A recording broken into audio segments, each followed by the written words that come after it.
right? I'm in the back of a Walgreens, and it's been an intense Monday, day 2.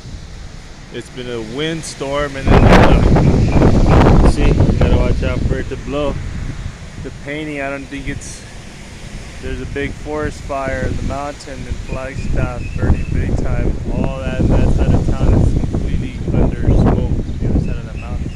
So I'm battling this windstorm, and it's kind of hard to take this painting to the UPS store, and that's what I'm trying to do today. And I picked kind of the wrong day, but what can you do? Anything's better than already getting a puncture hole on it already by a branch just fell on it. A small little one too. It was a small little twinky little branch, twig, and they came from really high, and it just punctured a hole on there.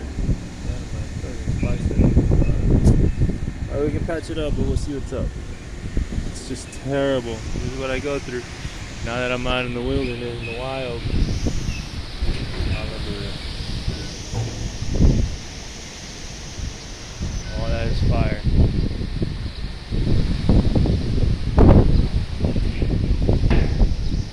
Oh, UPS store's 3 blocks at least. Fire.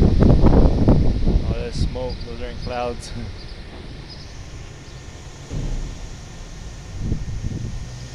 Like a vial, a plague.